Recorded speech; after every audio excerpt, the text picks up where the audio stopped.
আরে মুমিন যখন দরদ পড়ে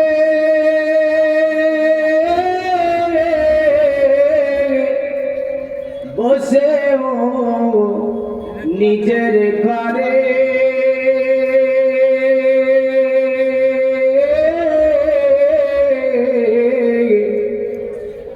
নবী আমার শুনতে পাই গো রওজার ভিতরে।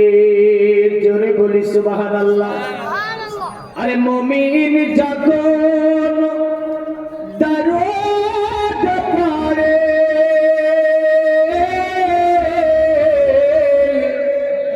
বসেও নিজের ঘরে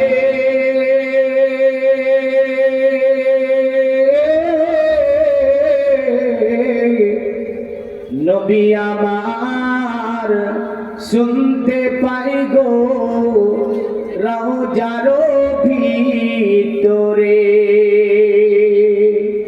তাই তো তুমি নবীর উপর দরুদ বর্ষাও,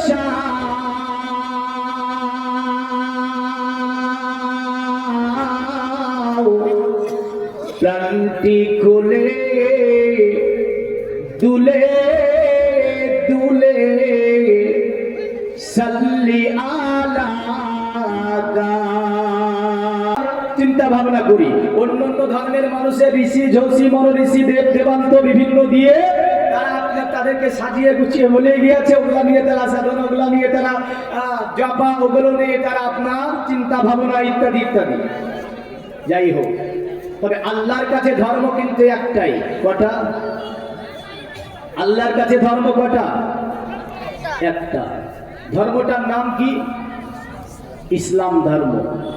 এই ইসলাম ধর্ম বর্তমানে এসেছে না আগে ছিল? এই কথা বলেন, এখন বর্তমান না আগে ছিল? আগে ছিল। আচ্ছা, 1500 বছর আগে ছিল না তারও আগে ছিল? তারও আগে ছিল। বুঝা গেল আদম নবী আলাইহিস সালামকে ধর্ম মানতেন, আদম নবী যে আলাইহিস সালামকে ধর্ম করতেন সেই ধর্মটাই হচ্ছে ইসলাম ধর্ম। শীষ নবী যে ধর্মটা করত সেটা ছিল ইসলাম ধর্ম। ইদ্রিস নবী আলাইহিস সালাম যে ধর্মটা করত সেটাও ছিল ইসলাম ধর্ম। ইব্রাহিম আলাইহিস সালাম যে ধর্মটা করত সেটাও ছিল ইসলাম ধর্ম। নূহ নবী আলাইহিস সালাম যে ধর্মটা করত সেটাও ছিল আপনার ইসলাম ধর্ম। মুসা কালিমুল্লাহ যে ধর্মটা করত সেটাও ছিল ইসলাম ধর্ম। এমন করে পৃথিবীর শুরু থেকে আল্লাহর দেওয়া একটাই ধর্ম, যে ধর্মটার নাম হচ্ছে ইসলাম ধর্ম। এখন যদি কেউ আসে বলে যে সনাতন ধর্ম আগে ইসলাম ধর্ম পরে, মানা যাবে? মানা যাবে? কিছুদিন আগে সোশ্যাল মিডিয়ায় দেখছিলাম, ফেসবুকে একটা ভিডিও চলছে, বললেন সনাতন ধর্মের মানুষেরা লাফিয়ে লাফিয়ে বানিয়েছে ধর্মটাকে। একজন মৌলবি বলেছে যে সনাতন ধর্মে আগে, বাংলাদেশের মৌলবি, নাম করি না আমি, কারণ আমার ওয়াজে দেখবেন নাম পাবেন না, নাম আমি খুব কমই নিই। তো ওই জায়গাটুক কেটে দিয়ে দিয়েছে, যে এরা লাফাচ্ছে যে আমাদের ধর্ম আগে, আমাদের ধর্ম আগে। তাহলে কথা বলতে গেলে একটু মেপে বলতে হবে। বোঝা গেল আল্লাহর কাছে স্রষ্টা যিনি, এই যে সমগ্র সৃষ্টি জগৎকে যিনি সৃজন করেছেন, তিনার যে দেওয়া ধর্ম সেটার নামই হচ্ছে ইসলাম ধর্ম। জোরে বলেন সুবহানাল্লাহ। কোম্পানি একটা মাল তৈরি করে দেখবেন, যেমন একটা মোবাইল, এই মোবাইল যখন আমরা কিনে আনি, মোবাইল কেনার পরে যখন ওই যে প্যাকেটটা খোলা হয়, প্যাকেটের মধ্যে একটা গাইড বুক থাকে না? থাকে না? চার্জার পিন কেমন করে দেবে, কখন চার্জার দেবে, দ্বিতীয় নাম্বার এই মোবাইলটা অন করবে কি করে, কিছু কিছু মেসেজ থেকে নিয়ে এমন করে আপনার জিমেল বিভিন্ন কিছু বিষয়গুলি ওতে কিছুটা গাইডলাইন লেখা থাকে। একটা কোম্পানি যখন একটা ওষুধ বের করে, ওই ওষুধের মধ্যে দেখবেন একটা পার্চা ভরা থাকে, ওষুধের কম্পোজিশন বলা থাকে, এমন করে ওষুধটা এমডিরা কি দিয়ে তৈরি করলো তা কিছু বিষয় আলোচনা থাকবে, ওষুধটা ইউজ প্রক্রিয়া থাকবে, মানে কেমন করে ওষুধটা ব্যবহার করতে হবে, ওষুধটা পার্শ্ব প্রতিক্রিয়া কত তা সেখানে লেখা থাকবে। দ্বিতীয় নাম্বার, এই ওষুধের গুণাগুণ কি, আপনার শরীরে গিয়ে কি কাজ দেবে, তাও লেখা থাকে না? থাকে না? আমরা ছিঁড়ে ফেলে দিই। আমার আল্লাহ মানব তৈরি করলো আদমকে, মনে রাখবেন, এই আদম নবীকে তৈরি করে আল্লাহ রাব্বুল আলামিন একটা গাইড বুক তৈরি করলেন। একটা গাইড বুক আল্লাহ পাক রচনা করলেন মানব জাতির তরে। যে গাইড বুকটার নাম হচ্ছে আল কোরআন। জোরে বলেন সুবহানাল্লাহ। এটার নাম কি? আল কোরআন। আল কোরআন হচ্ছে মানব জাতির জীবন ব্যবস্থা। মানব জাতি কি করে চলবে, এদের চলা বলা, কর্ম ধর্ম, খাওয়া দাওয়া, পোশাক আশাক, শিক্ষা জীবন, অর্থনৈতিক জীবন, সাংস্কৃতিক জীবন থেকে নিয়ে এক কথা একটা মানব জীবনে যা কিছু প্রয়োজন সমস্ত কিছু আমার আল্লাহ পাক এই গাইড বুকের মধ্যে দিয়ে দিয়েছে। জোরে বলবেন না? কিন্তু দুঃখের বিষয় এটা, বর্তমান সমাজে 95% মানুষ কোরআন পড়া জানে না। ঠিক না ভুল? এই ঠিক বলছি না? 95% মানুষ কোরআন পড়া জানে না, 95% মানুষ নামাজ পড়ে না। আর এরা বলে কি জানেন, যে আমরা নবীর দিও না। কি বলে? আমরা নবীর দিও না। আজান দিচ্ছেন, টিভি চলছে, আর বলছে আমরা নবীর দিও না। গেজায় টান মারছে, যে আমরা নবীর দিও না। হ্যাঁ, কোরআন পড়া জানে না। হ্যাঁ, বলে যে আমরা নবীর দিও না, কোরআন পড়া লাগবে না। নাউজুবিল্লাহ বলে। হ্যাঁ, আমরা নবীর দিওয়ানা, নামাজে যাব না। আমরা নবীর দিওয়ানা, সুদ ছাড়বো না। নাউজুবিল্লাহ। হ্যাঁ, ভাবনা চিন্তাটা এমন প্রত্যেকটা, যে আমরা নবীর দিওয়ানা, যৌতুক নেওয়া ছাড়বো না। আরে নবীর দিওয়ানা তো তারা, আমরা নবীর দিওয়ানা, নামাজ কবু ছাড়বো না। জোরে বলেন। বলে আমরা নবীর দিওয়ানা, কোরআন পড়া বাদ দেব না। আমরা নবীর দেওয়ানা, রমজানের রোজা বাদ দেব না। আমরা নবীর দেওয়ানা, সুদের ধারে যাব না। আমরা নবীর দেওয়ানা, যৌতুক নেব না। ইনশাআল্লাহ বলেন। এই জোরে বলেন ইনশাআল্লাহ। যুবকেরা এটি বসে আছে, আর বুড়োগুলো বলছি ইনশাআল্লাহ ইনশাআল্লাহ। কারণ ওরা তো যৌতুক কি করবে না। হ্যাঁ, আর যুবকেরা বলছি ইনশাআল্লাহ বলবো, এখনো বাকি আছে আমার। হ্যাঁ, যখন হয়ে যাবে, ওরকম পেকে যাবে, তখন আমিও বসে বসে জোরে জোরে বলবো ইনশাআল্লাহ ইনশাআল্লাহ। বলে আমরা নবীর দিওয়ানা, যৌতুক নেব না। এ দুনিয়ার মুমিন মুসলমান মনে রাখবেন, পৃথিবীর জমিনে আমার রাসূলুল্লাহ সাল্লাল্লাহু আলাইহি ওয়াসাল্লাম তিনি হজ করতে এসেছিলেন। যে হজ্জের নাম ছিল বিদায় হজ। আল্লাহর নবী সাল্লাল্লাহু আলাইহি সাল্লাম বিদায় হজে সাফা মারওয়া পাহাড়ের উপর দাঁড়ালেন। দাঁড়ানোর পরে নবীজি আপনার ডাক দিচ্ছে, ইয়া আইয়ুহান নাস। আমার নবী মানব ধরে ডাক দিলেন। এই জায়গাটা আমার নবী আপনার 632 খ্রিস্টাব্দে তিনি আপনার হজ করেছিলেন। যে সময় মক্কা আমার নবীর অধীনে, মদিনা আমার নবীর অধীনে। কারণ 630 খ্রিস্টাব্দে আল্লাহর নবী মক্কা জয় করে নিয়েছিল। জোরে বলেন সুবহানাল্লাহ। পৃথিবীর মুমিন মুসলমান নবীজি তবু ডাকছে, ইয়া আইয়ুহান নাস। এ মানব সকল শুনে রেখে দাও, দুনিয়ার জমিনে আমি রাসূলুল্লাহ সাল্লাল্লাহু আলাইহি ওয়াসাল্লাম হয়তো মক্কাতে আমি আর আসবো না। আমার জীবনের শেষ হজ হয়তো এটি হবে। অতএব তোমাদের তরে কিছু আমি নসিহত করে যাব, তোমাদের কাছে কিছু আমি নসিহত বলে যাব। এ আমার সম্প্রদায়, এ মানব জাতি। এখানে নবী মানব জাতি বলে ডাক দেওয়ার পিছনে কারণ তো এটাও হতে পারে, নবী আমার শুধু মুসলিমের তরে ডাক দিয়েছিলেন তা নয়। মানব বলতে তো সকল পৃথিবীর মানবকে বোঝানো হয়। আল্লাহর নবী ওই সবাই মানবের তরে ডাক দিয়ে রাসূলের উপদেশ আমার নবী দিয়েছিল। জোরে বলেন সুবহানাল্লাহ। সকলের তরে নবীর উপদেশগুলো দেখবেন। আজ বিশ্বে গবেষণা করে বলল, শোনো, আব্দুল্লাহ ছেলে মোহাম্মদ যদি দুনিয়াতে না আসতো, আমরা শিক্ষা দীক্ষা থেকে নিয়ে এমন করে আমরা এই পৃথিবীর জমিনে চন্দ্র ভ্রমণ থেকে নিয়ে পৃথিবীতে আমরা আটলান্টিক প্রশান্ত মহাসাগরের ফয়সালা থেকে নিয়ে পৃথিবীর জমিনে আমরা মাঝি ও চিকিৎসা বিজ্ঞানী থেকে চিকিৎসা শাস্ত্র থেকে নিয়ে এক কথায় বিজ্ঞানের কোন থিওরি, বিজ্ঞানের কোন কার্যকলাপ মুহাম্মদ সাল্লাল্লাহু আলাইহি ওয়াসাল্লামকে বাদ দিয়ে উন্নত শিখরে পৌঁছাতে পারে না। সমগ্র পৃথিবীটাকে যিনি লাইট দিয়ে আলোকিত করেছেন তিনি কে? জোরে বলেন তিনি কে? এই যে লাইটটা জ্বলছে দেখছেন না, বিজ্ঞানের দুটি জিনিস কাজ করে, একটা হয় লাইট, একটা হয় বিদ্যুৎ। লাইট আর বিদ্যুৎ ছাড়া বিজ্ঞান কখনো গবেষণা করতে পারবে না। বিজ্ঞানের লাইটের দ্রুত গতি, সবচেয়ে দ্রুত যেতে পারে কোন জিনিস? এই বলেন, একটু বলেন, কথা বুঝতে অসুবিধা হচ্ছে নাকি? অসুবিধা হলে বলেন, অন্য করে দেবো। সবচেয়ে দ্রুত যেতে পারে কোন জিনিস? লাইট। কি যেতে পারে? 1 সেকেন্ডে 1,86,000 কিলোমিটার চলে যেতে পারে। জোরে বললেন। 1 সেকেন্ডে 1,86,000 মাইল চলে যেতে পারে। যে বস্তুটা, সেটার নাম হচ্ছে আলো, লাইট।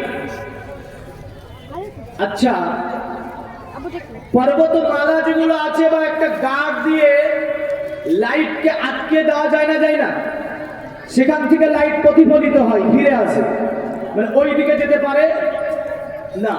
হ্যাঁ, তবে আধুনিক বিজ্ঞানের কিছু লাইট আছে, মনে রাখবেন, যেটা প্রতিফলিত নয়, একদম আপনার শরীরের মধ্যে যাবে।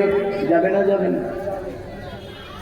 যেমন বিজ্ঞান তৈরি করলো লাইট, একটার নাম হচ্ছে এক্স রে, গামা রে, রন্টগেন রে, এমন করে আপনার কসমিক রে। মধ্যেকার হাড্ডিটা ফেটে গিয়েছে, এক্স রে করার পরে বিজ্ঞান বলে দেবে আপনার কেমন করে, অতএব কোন হাড্ডিটা কতটা ফেটেছে। কিন্তু বিজ্ঞানের এত তীক্ষ্ণ লাইট, যেটা আমাদের শরীরের চামড়াকে ভেদ করে আপনার চলে যেতে পারে। আমি যদি বিজ্ঞানকে বলি, বলো তোমার এত তীক্ষ্ণ লাইট তৈরি করেছো তুমি, যেটা মানুষের শরীরের মধ্যে পুশ করে যেতে পারে, তুমি কি বলতে পারবে? অতএব মানুষের শরীরে যে কারো অন্ধকার আছে, যেটার নাম হচ্ছে আপনার কি, যেটার নাম হচ্ছে জুলমা, মানে যখন মানুষ মানুষ আল্লাহকে চিনতে পারে না, রাসূলুল্লাহকে জানতে পারে না, দ্বীনে ইসলাম কি বুঝতে পারে না, ওদেরকে জুলমা মানে অন্ধকার দিয়ে বোঝানো হয়েছে। বিজ্ঞানের পৃথিবীতে কোন লাইট বিজ্ঞান তৈরি করতে পারেনি। ওই জুলমা বলতে অন্ধকারকে, মানুষের মধ্যকার অন্ধকারকে আলোকিত করবে। তাই তারা গবেষণা করে বলল, শোন, মানুষের মধ্যকার ওই যে লাইট, অতএব জুলমাকে যদি আমরা অতএব আলোকিত করতে চাই, এই আলো পৃথিবীর কোনো বিজ্ঞানের লাইট দিয়ে করা যায় না। এই আলো যেটা দিয়ে করা যায়, সেটা হচ্ছে আমিনার লাল, আব্দুল্লাহ লাত্তজিগার, জনাবে মুহাম্মদুর রাসূলুল্লাহ লাইট যখন মানুষের অন্তরের মধ্যে চলে যায়, তখন মানুষের জীবনকে আলোকিত করে দেয়, ও যেন হেদায়াত পেয়ে যায়। এমন করে ওই ব্যক্তির যেন পুরা জীবনটা আলো হয়। জোরে বলেন সুবহানাল্লাহ। বোঝা গেল মুহাম্মদ সাল্লাল্লাহু আলাইহি ওয়াসাল্লামের মতো লাইট পৃথিবীর জমিনে কোনো বিজ্ঞান তৈরি করতে পারেনি। এখন আমি আজ আমার নবী ডাক দিচ্ছে, ইয়া আইয়ুহান নাস, এ মানব সকল। চতুর্দিকে দাঁড়িয়ে আছে মানুষেরা। নবী বললেন প্রথম বাক্য, শোনো, আমি তোমাদের জন্য সুদকে হারাম করে দিলাম। জোরে বলেন সুবহানাল্লাহ। বলেন সুদ হারাম করেছে কে? আমার নবী সুদকে হারাম করেছে। নবী বলছেন খাস করে আব্বাস বিন আব্দুল মুত্তালিবের সুদকে আমি নবীজি আমার কদম তলে আমি পুঁতে দিলাম। ওই সময় রাসূলের চাচা আব্বাস, তিনি ছিলেন আপনার সাফার নিচে দাঁড়িয়েছিলেন। আব্বাস দাঁড়িয়ে দাঁড়িয়ে আমার নবীজির দিকে তাকাচ্ছেন। আল্লাহর নবী বলছে খাস করে আব্বাস বিন আব্দুল মুত্তালিবের সুদকে আমি নবীজি রহিত করে দিলাম। যে আব্বাসের টাকা দেওয়া ছিল সুদের উপরে, বললেন এই আব্বাস বাচ্চা আব্দুল্লাহ ছেলে মোহাম্মদ আমার ভাতিজা, তিনি বললেন সুদকে আমি হারাম করে দিলাম। আর আমার নাম নিয়ে বলল আব্বাস বিন আব্দুল মুত্তালিবের সুদকে আমার কদম তলে আমি পুঁতে দিলাম। আব্বাস আপনার সাফা মারওয়ার উপর চড়ে গেল।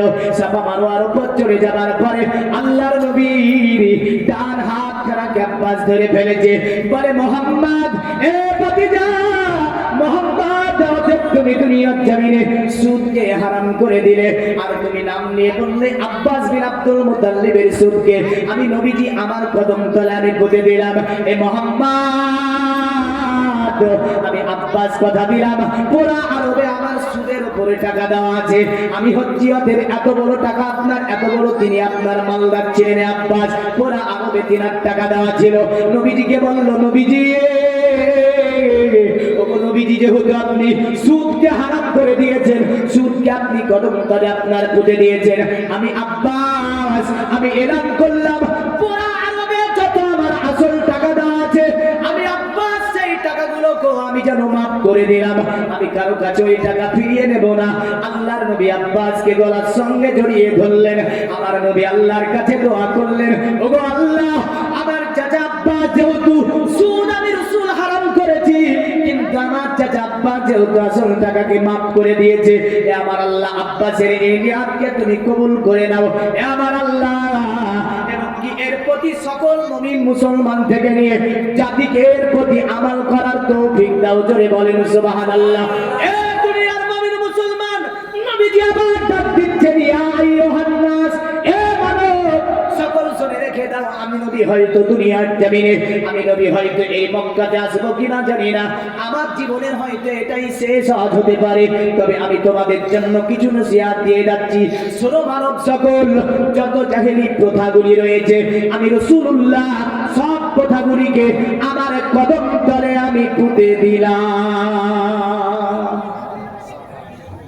জাহেলি প্রথা আছে না নাই? জুয়া খেলা, গানা বাজনা শোনা, এমন করে চায়ের দোকানে আড্ডা দেওয়া জানা হয়, আপনার সিনেমা চলে, এমন করে মুসলমানের ছেলে মদ্যপান করে, এমন করে নারী পুরুষ এক জায়গাতে আপনার ঢির ভাট্টাগোল করে, এমন করে জাহেলি প্রথা এই যে নারীদের প্রতি আপনার অত্যাচার করে, জাহেলি প্রথা এই সমাজে যদি নারী জন্ম নেয় তাহলে মুখ ভারী হয়ে যায় না, যায় না গো? ভ্যানে করে মিষ্টি যায় না, না যাবে? যাবে। আর যদি পুত্র হয় তাহলে ভ্যানে করে মিষ্টি, আর যদি কন্যা হয় ভ্যানে মিষ্টি বন্ধ, বলে না দেব না মিষ্টি। আল্লাহ নবী বললেন, যত জাহেলি প্রথাগুলিকে আমি নবীজি আমার কদম তলে আমি পুঁতে দিলাম। অতঃপর আল্লাহ নবী বলছে, নারী জাতিকে, নারী জাতি শুনে রেখে দাও।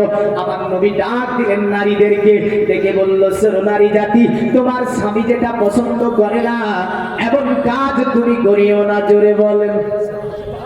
এ নারী, তোমার কোনো অধিকার ছিল না সমাজে, তোমার অধিকার যিনি পাইয়ে দিলেন, তোমাকে সমাজের উন্নতি শিখরে যিনি আরোহণ করলেন, তোমাকে যে সমাজের বুকে একটা স্থান করিয়ে দিলেন, তিনি হচ্ছে আব্দুল্লাহর ছেলে মুহাম্মদুর রাসূলুল্লাহ সাল্লাল্লাহু আলাইহি সাল্লাম। এ নারী, তোমাকে জিন্দা পুঁতে দেওয়া হতো, এ নারী, তোমাকে নিয়ে কাশির মতো ব্যবহার করা হতো, এ নারী, তোমার স্বাধীনতা কেউ এনে দিতে পারেনি, কোন জ্যোতিষী, মনোঋষি, যোশী, জ্ঞানী, গুণী, বিজ্ঞানী কেউ এনে দিতে পারেনি তোমার স্বাধীনতা। তোমার স্বাধীনতা যিনি এনে দিয়েছে তিনি হচ্ছে আমিনার লাল, মনুর দুলাল, জনাবে মুহাম্মদুর রাসূলুল্লাহ সাল্লাল্লাহু আলাইহি ওয়াসাল্লাম। তাই নারী, তাই তোমাকে বলবো, রাস্তাঘাটে ঘোরাফেরা না করে আপন জায়গাতে এসে বসে যাও। এই নারী, তোমার সম্মান দিয়েছে কে? রাসূল। জোরে বলেন সুবহানাল্লাহ। আসি তো নবী নারীদেরকে ডাকলেন, ডেকে কি বললেন? তোমার স্বামী যেটা পছন্দ করে না এমন কাজ তুমি করিও না। আচ্ছা বলেন, স্বামী যেটা পছন্দ করে না এমন কাজ যদি নারী করে তাহলে বলেন আল্লাহ নারাজ হবে না? খুশি হবে? আল্লাহ নারাজ হবে।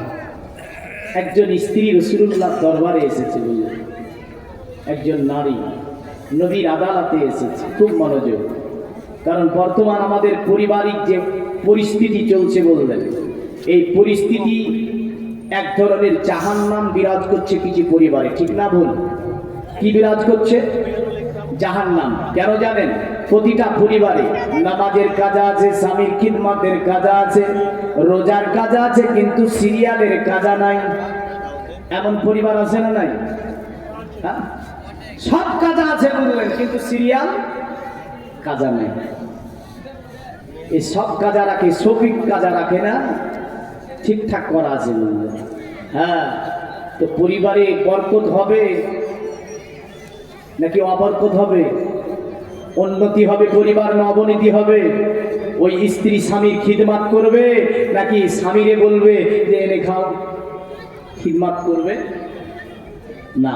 নবীজির দরবারে একজন মহিলা এসেছে নবীর আদালতে। আল্লাহ নবীকে সালাম দিলেন, আসসালামু আলাইকা ইয়া রাসূলুল্লাহ ইয়া হাবিবাল্লাহ। আমার নবীজি সালামের জবাব ফিরিয়ে দিলেন। ওই মহিলাটা নবীর আদালতে আদালতে বিচার দায়ের করবে। আমার নবীজি বলে ইয়া রাসূলুল্লাহ ইয়া হাবিবাল্লাহ, ওগো নবীজি আপনার আদালতে একটা বিচার দিতে চাই। আমার নবী বলল বলো নারী এমন কি বিচার তুমি আমার আদালতে দিতে যাও? ওই নারীটা বলে ইয়া রাসূলুল্লাহ আমার স্বামীর বিরুদ্ধে আপনার আদালতে আমি বিচার দেব। আমার নবী বলল নারী বলো তোমার স্বামীর বিরুদ্ধে এমন কি আমার আদালতে বিচার দেবে? ওই নারী বলে ইয়া রাসূলুল্লাহ আমি প্রতিদিন রোজা রাখি, নফল রোজা রাখি গো নবী, আর আমার স্বামী আমার রোজাকে ভেঙে দেয়, জোর করে ধরে আমাকে কোনো খাবার খাইয়ে দেয়। ওগো নবীজি এই বিচারটা আপনার আদালতে আমি পেশ করে দিলাম। আল্লাহ নবী বললেন ঠিক আছে আমি তাকে জিজ্ঞাসা করব। নবীজি তার স্বামীকে ডাক করলেন। স্বামী আপনার নবীর আদালতে এসে হাজির হয়ে গেল। আমার নবী জিজ্ঞাসা করলেন আচ্ছা তুমি কি তোমার স্ত্রীকে রোজা রাখতে বাধা দাও? তুমি কি তোমার স্ত্রীকে জোরপূর্বক ভাবে রোজা ভেঙে দাও? কারণ তুমি তাকে জোরপূর্বক ভাবে কোনো খাবার খাইয়ে দাও। ওই ব্যক্তিটা বলল ইয়া রাসূলুল্লাহ আপনার আদালতে যে বিচারটা আমার স্ত্রী দায়ের করেছে বিচার তো ঠিক আছে, কারণ আমি তাকে অতএব নফল রোজা রাখে আমার স্ত্রী, আমি একজন জওয়ান মানব, অতএব আমি দিনের বেলায় থাকতে পারি না, আমি তার রোজা রাখতে নিষেধ করি, আরো কন্টিনিউ নফল রোজা রাখে এটা আমি চাই না। এই কারণে তাকে কোনো খাবার ভক্ষণ করিয়ে দিই, অতঃপর আমি কি করি অতএব এই কারণে আমি তার সঙ্গে এই কারণে আমি তাকে রোজাটা ভেঙে দিই। আল্লাহর নবী বললেন নারী শুনে রেখে দাও পৃথিবীর জমিনে তোমার স্বামীর বিনা অনুমতিতে তুমি নফল রোজা রাখিবে না। স্বামী যদি তোমারে বলে নফল রোজা রাখা হবে না, তুমি নফল রোজা রাখতে পারবে না। তাহলে থেকে বোঝা গেল প্রতিটা নারী স্ত্রীর জান্নাত স্বামীর খিদমতে। জোরে বলেন সুবহানাল্লাহ। কার খিদমতে? স্বামীর খিদমতে। কিন্তু একাধিক এই উপদেশগুলি রাসূলুল্লাহর উপদেশগুলি একাধিক পরিবারে আমরা বাস্তবায়ন করতে পেরেছি? পারি। আল্লাহর নবী বললেন নারীরা তোমার স্বামী যেটা পছন্দ করে না এমন কাজ তুমি করিও না। অতঃপর নবী আমার নারীদেরকে বলছে নারী জাতি শোনো, আমি নবী হয়তো মক্কাতে আর আসবো না, কারণ যদিও এই নারীদেরকে আপনার মক্কাতে পুঁতে দেওয়া হতো, এই নারীদেরকে আপনার মরুর প্রান্তর করে পোতা হতো। নবী বলে নারীগণ শোনো, তোমাদের অধিকার ফিরিয়ে দিয়েছি, আমি নবী পাক তোমাদের সম্মান বুঝিয়ে দিয়েছি, আমি নবীজি সাল্লাল্লাহু আলাইহি সাল্লাম তোমাদেরকে সমাজের উন্নতি শিখর আরোহণ করিয়ে দিয়েছি। তোমার স্বামীর বিনা অনুমতিতে তোমার বাড়িতে কাউকে তুমি প্রবেশ করতে দেবে না, যেটা তোমার স্বামী হয়তো পছন্দ করবে না। তোমার স্বামীর বিনা অনুমতিতে অন্য কোন পরপুরুষ তোমার বাড়িতে প্রবেশ করতে দেবে না। এমনটা উপদেশ আমার নবীজি দিয়ে দিলেন। বলেন তো আমার নবী কত সুন্দর উপদেশটা দিলেন যে স্বামীর বিনা অনুমতিতে অন্য কোন পরপুরুষ তোমার বাড়িতে প্রবেশ করতে দেবে না। অতঃপর নবীজি বলল শোনো অতএব মক্কার মানুষেরা, আমি নবীজি আমার জীবনের হয়তো এটাই শেষ হজ, তবে আমি নবী যদিও চলে যাই পৃথিবীর জমিন থেকে, যদি আমি নবী চলে যাই তবে আমি নবীজি কিছুই নিয়ে যাব না, সবগুলো তোমাদের কাছে নিয়ে রেখে যাব আমি নবীজি। তবে তোমাদের কাছে দুটি জিনিসের কথা বলবো। আল্লাহর নবী বললেন এক নম্বরে কিতাবুল্লাহ, আমি তোমাদের কাছে কিতাব আল্লাহর কোরআন রেখে যাব, আর একটা হচ্ছে সুন্নাতে রাসূলুল্লাহ, আমি নবীজি আমার হাদিস শরীফ রেখে যাব। এই দুটি জিনিসকে যদি বুকের সঙ্গে আঁকড়িয়ে ধরে থাকতে পারো পৃথিবীর কোন শক্তি তোমাদেরকে আক্রমণ করতে পারবে না। জোরে বলেন সুবহানাল্লাহ। তোমরা অত্যাচারিত হবে না, তোমরা নির্যাতিত হবে না, তোমরা পদদলিত হবে না। আল্লাহর নবী আজ থেকে 1500 বছর আগে বললেন শোনো দুটি জিনিস তোমাদের কাছে রেখে যাব, একটার নাম হচ্ছে আল কোরআন, দ্বিতীয় নাম হচ্ছে হাদিস। এই দুটি জিনিসকে তোমরা মেনে চলবে, পৃথিবীর কোন শক্তি তোমাকে অত্যাচারিত করতে পারবে না।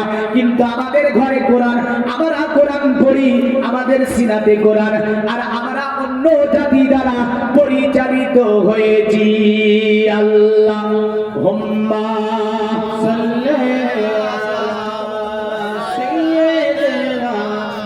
মাওলানা মুহাম্মদ ওয়া আলা আলি সাইয়্যিদিনা মাওলানা মুহাম্মদ। সুবহানাল্লাহ সুবহানাল্লাহ।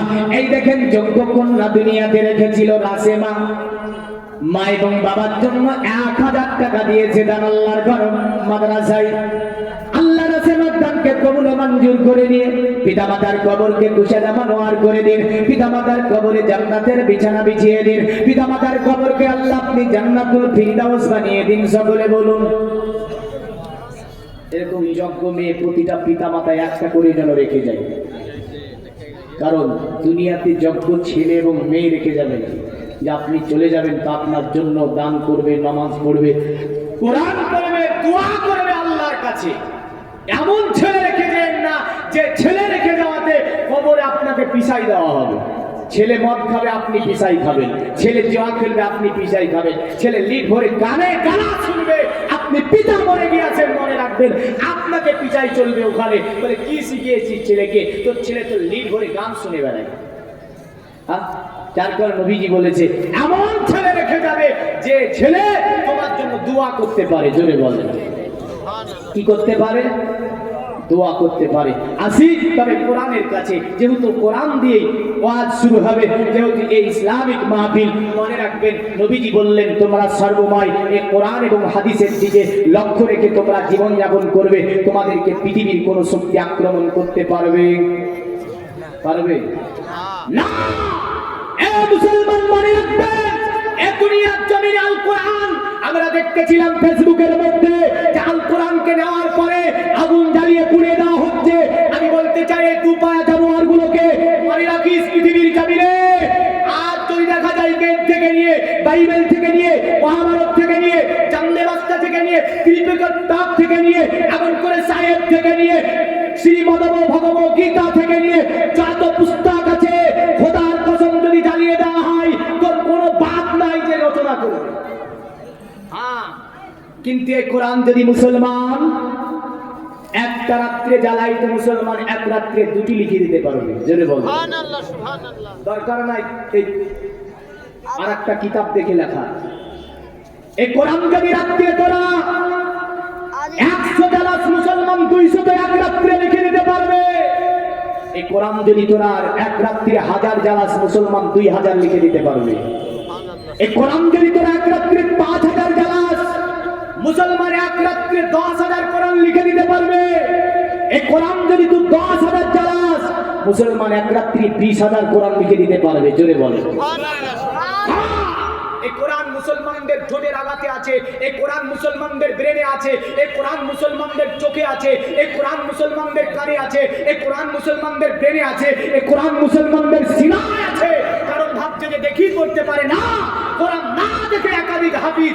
বর্তমান বিশ্বে 32% মুসলিম, কমসে কম এই বিশ্বে 3%-এরও বেশি হাফিজ রয়েছে। জোরে বলে সুবহানাল্লাহ। এই কোরআনের হাফিজ রয়েছে, না দেখো অন্ধকারের মধ্যে ঘোরাঘুর করে লিখে দিতে পারে। এ হচ্ছে মুসলমানদের কিতাব। তাহলে ও জালিম ফেসবুকে, ইউটিউবে, সোশ্যাল মিডিয়াতে একটা কোরআন জ্বালিয়ে দেখিয়ে কি করবি তুই? আবার মনে রাখিস এই কোরআন, পৃথিবীর কোন শক্তি নাই যে কোরআনকে বাজিয়াপ্ত করবে, কোরআনকে মিটে দেবে। জোরে বল এমন শক্তি জন্মই হয়নি পৃথিবীতে। তোর মতো না যায় আওলাদ তুই এসে আজ দেখাচ্ছি কোরআন আগুন ধরে পোড়াচ্ছিস, দেখ মুসলমানদের কোরআন। খবরদার, কারণ আল্লাহ বলে এই কিতাবের দায়িত্ব ডাইরেক্ট আমি আল্লাহ নিয়েছি। জোরে বলেন কে নিয়েছে? আল্লাহ নিয়েছে। এই যে জায়গাটাতে বসে আছেন, এখানে তো আপনার কোরআনের পাখি তৈরি হয়। জোরে বলেন কি তৈরি হয় গো? কোরআনের পাখি। হ্যাঁ, এই সংস্থাগুলো থেকে অন্ধকারের মধ্যে আপনার দিয়ে দেবেন, তাদেরকে কোরআন লাগবে না, তাদেরকে শুধু বলবেন কোরআন দেওয়া হলো না, এইরকম কোরআন লিখে দাও, তো রাতারাতি কোরআন লিখে শেষ করে ফেলবে। এমন স্টুডেন্ট এই জায়গাগুলো থেকে তৈরি হচ্ছে। জোরে বলেন কোন জায়গা থেকে? এমন জায়গা থেকেই তৈরি হচ্ছে। আশীর্বাদ, কিন্তু আমরা এর কদর বুঝিনি, আমরা এর কদর জানি না। আজকে জলসা মনে পড়ে, দুঃখ লাগে, কষ্ট লাগে। কি জানেন, ওই জায়গাগুলি আমার দাদু দাদুদের জামানাতে মাইকের আপনার স্ট্রাকচার এত ভালো ছিল না, মাইক এত যন্ত্রপাতি ছিল না। টুমটুম করে যদি একটা মাইক বাজতো, সেখানে ছোট্ট একটা মোমবাতি জ্বালিয়ে আপনার জালসা দিয়েছে। তারা মাগরিবের পরে মানুষ এসে বসেছে, ফজরের নামাজ পড়ে দোয়া নিয়ে বাড়ি গিয়েছে। জোরে বলে। আর এখন কি হয়? বাজার ঘুরে বাড়ি, মাহফিলে বসতে চাই না, পালিয়ে যায় মানুষ। আমি কোন জায়গার জানেন? আমার দাদু দাদুদের ইমান ছিল বড় মজবুত। কি ছিল? ইমান ছিল বড় মজবুত। আর আমাদের ইমান হয়েছে কাদামাটি। এই ইমানে কিছু কাজ হয় না, যার কারণে আমরা ইসলামিক মাহফিলের কদর বুঝতে পারি না, ইসলামিক মাহফিলকে কদর দিতে, সম্মান দিতে জানি না। তবে খোদার যেদিন ডুবোডুবি আসবে, ওই যে গোবরা পোকার মতো বুঝবেন, বুঝে নেবে ও যে ফুলের রসের স্বাদটা কি। গোবর খেয়ে খেয়ে বুঝলেন কাজ শেষ, গানা বাজনা শুনে শুনে গোবরা পোকার মতো ওর ভিতরে শুধুই নোংরা ভরা আছে।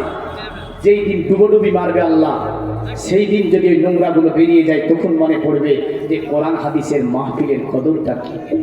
আসি, আল কোরআন রাসূলুল্লাহর উপরে নজুল হয়েছে, জোরে বলেন সুবহানাল্লাহ। অনেকে মনে করে বেদ ও কোরআন একই কিতাব। পাকা ভুল কথা। কোরআন স্রষ্টা যারা রচিত কিতাব, বেদ মনীষী জ্যোতিষী যারা রচিত কিতাব, ঝোষী যারা রচিত কিতাব, কিঞ্চিত পরিমাণ কোরআনের সঙ্গে বেদের মেল নাই, এটা মনে রাখবেন। কিঞ্চিত পরিমাণ কোরআনের সঙ্গে বেদের মিল নাই, কোরআনে ভুল নাই, আর বেদে একাধিক ভুল পাওয়া যায়। হ্যাঁ, অনেক ছেলেরা ভাবছে যে বেদ বলে না কেন, বেদ বলে না কেন, ইচ্ছা করে না বেদ বলতে। তবে বলে যাব আপনাকে, মনে রাখবেন আল্লাহর কোরআন সুন্দর ভাবে বলে দিচ্ছে, ইয়া আইয়ুহাল্লাযীনা আমানুস্তাজিবু লিল্লাহি ওয়া লির-রাসূলি ইযা দাআকুম। আমার আল্লাহ বলে, এই ঈমানদারেরা, এই বিশ্বাসীরা, যখন তোমাদেরকে আমার নবী তোমাকে ডাক দেবে, আমার নবী যখন তোমাদেরকে ডাক দেবে, তোমরা সব কাজ বন্ধ করে দাও। সব কাজ বন্ধ করে দেওয়ার পরে আমার নবীর ডাকে সাড়া দাও, এটি তোমার জীবনের মঙ্গল আছে। জোরে বলেন সুবহানাল্লাহ। দুনিয়ার নবীর মুসলমান আল্লাহর নবী জনাবে মুহাম্মদুর রাসূলুল্লাহ সাল্লাল্লাহু আলাইহি ওয়াসাল্লাম যখন ডাকবে, আমার আল্লাহ বলছে তুমি তাতে সাড়া দিবে, যাতে তোমার জীবনের মঙ্গল হয়ে যাবে। আমার নবীজি সাল্লাল্লাহু আলাইহি ওয়াসাল্লাম যার জন্য ডাক দেয়, আমার নবী যে কাজের জন্য তোমাকে ডাক দেয়, তাতে তোমার জীবনের মঙ্গল হবে। কারণ মঙ্গল ছাড়া আমার নবী তোমাদেরকে ডাক দেবে না। আমরা যদি দেখতে যাই সাহাবীদের বিষয়গুলি, সাহাবীরা কেমন করে আমার নবীজির ডাকে সাড়া দিয়েছিল, আমার নবীকে কেমন তারা মেনে নিয়েছিল। আপনার ওই যে মক্কাতুল মুকাররমা সরজমিন, যেখানে কাবা মুআজ্জামা ছিল, আজ থেকে 1500 বছর আগে এই কাবা মুআজ্জামার মধ্যে আপনার বেদে আছে কাম্মেস্তেতে হুতুঙ্গানা, প্রাফন্ন দেবতা টাংটাং নেমাস্তাই প্রাকিতা নেয়াতা সাবা। এই কাবার মধ্যে 360টি বুত রেখে আরবের মানুষেরা পূজা করত। কোনটার নাম ছিল আপনার কি লাত, মানাত, হানাত, সানাত, খানাত, জানাত, পানাত, আনাত, এমন করে 360টি মূর্তির দ্বারা নামকরণ করেছিল। আপনার ওখানে এমন একজন মানব আসলো, আসার পরে কাবার মধ্য থেকে সব বুতগুলোকে নিয়ম অনুসারে বের করে যিনি কাবাকে পরিষ্কার করে দিলেন, তিনি আরো অন্য কেউ নাই, তিনি হচ্ছে আব্দুল্লাহ ছেলে, নাম হচ্ছে তার মুহাম্মদ সাল্লাল্লাহু আলাইহি ওয়াসাল্লাম। নবীজির প্রথম ডাক ছিল, মানব সকল শুনে রেখে দাও। পৃথিবীর জমিনে নবীজি ডাক দিলেন, তোমরা এক তৌহিদের উপরে, এক আল্লাহর ইবাদতের উপরে, এক আল্লাহকে জানা, এক আল্লাহকে মেনে নেওয়া, দ্বীনে ইসলাম কি জিনিস বুঝিয়ে দেওয়া, দ্বীনে ইসলাম কি জিনিস জানিয়ে দেওয়া, আল্লাহর কিতাব কি জিনিস পড়িয়ে দেওয়া, আল্লাহর কিতাব কি জিনিস মানুষকে শুনিয়ে দেওয়া। এক কথায় নবীর প্রথম বাক্যটা ছিল কি, লা ইলাহা ইল্লাল্লাহ, আল্লাহ ছাড়া কোনো মাবুদ নাই, আল্লাহ ছাড়া কোনো ইলাহ নাই, আল্লাহ ছাড়া অন্য কারো উপাসনা করা যাবে না, আল্লাহ ছাড়া অন্য কারো সম্মুখে মাথা নত করা যাবে না।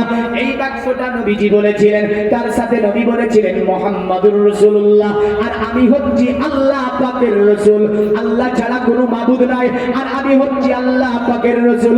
এটার উপরে বিশ্বাস করাতে গিয়ে আল্লাহ নবী সাল্লাল্লাহু আলাইহি ওয়াসাল্লামকে কতই না কষ্ট করতে হলো। তাই নবীজির উপরে পাথর মারল, কিন্তু নবীজি তাদের উপরে বদদোয়া করলেন না। এমন করে কাবা মুআজ্জামার পাশে আমার নবীজির উপরে এত পাথর দ্বারা চালালো, নবীজির শরীর যদিও রক্তে রক্তিত, হযরত আবু বকরের শরীর রক্তের